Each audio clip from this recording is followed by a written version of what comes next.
বিসমিল্লাহির রহমানির রহিম। প্রিয় দেশবাসী, আমার সম্মানিত প্রবাসী ভাই ও বোনেরা, আসসালামু আলাইকুম। এই মুহূর্তে দেশ এবং প্রবাস থেকে যেখান থেকে সবুজ টিভি চ্যানেলের সাথে যুক্ত রয়েছেন সকলকে জানাচ্ছি আন্তরিক শুভেচ্ছা অভিনন্দন। আজকে আমি আপনাদের সামনে চলে এসেছি। আপনারা জানেন যে সামনে পবিত্র ঈদুল আজহা উপলক্ষে বিভিন্ন জেলায়, বাংলাদেশের উপজেলা এবং জেলা ইউনিয়ন পর্যায়ে এবং ওয়ার্ড পর্যায়ে কোরবানির পশুর হাট অনুষ্ঠিত হচ্ছে। সেই কোরবানির পশুর হাট নিয়ে আজকে কিছু সচেতনমূলক কথা বলবো। অবশ্যই আপনারা কথাগুলো শুনবেন। যদি আপনার কাছে ভালো লাগে, আপনার আরেকজনকে শোনাবার চেষ্টা করুন এবং শেয়ার করে দেবেন। এক নম্বর কথা হচ্ছে, বাজারে যখন আপনি প্রবেশ করবেন, ক্রেতা এবং বিক্রেতা দয়া করে অপরিচিত লোকের সাথে হ্যান্ডশেক করবেন না এবং অপরিচিত লোকের সাথে কিছু খাবেন না, অপরিচিত লোকের সাথে কথা বলবেন না।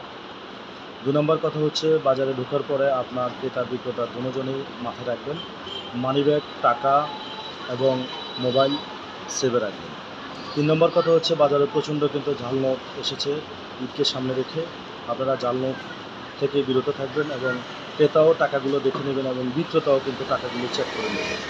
৩ নম্বর কথা হচ্ছে, প্রত্যেকটি বাজারে প্রশাসনের কঠিন নিরাপত্তা রয়েছে এবং অনেকগুলো বাজারে সিসি ক্যামেরার দ্বারা বাজার মনিটরিং করা হচ্ছে এবং অনেকগুলো বাজারে কিন্তু সাদা পোশাকে বাংলাদেশ পুলিশ বাহিনীর সদস্য রয়েছেন, ডিবি রয়েছেন, র্যাব রয়েছেন এবং বাংলাদেশ সেনাবাহিনীর সদস্যরাও রয়েছেন। তো সকলকে একটা কথাই বলবো, কোনো দালালের চক্করে পড়বেন না এবং কোনো মলন পার্টির চক্করে পড়বেন না। ওসব বিষয়গুলো আপনারা খেয়াল রাখবেন এবং যে বাজারগুলো মিলিয়েছেন, প্রত্যেকটি বাজার থেকে আপনারা যারা কোরবানির পশু ক্রয় করার জন্য আসবেন, সকলের কাছে বিনীতভাবে অনুরোধ, বাজার থেকে গরু ক্রয় করার পরে আপনারা হাসিল করে গরুটি আপনাদের কোরবানির জন্য আপনাদের নিজ বাড়িতে নিয়ে যাবেন।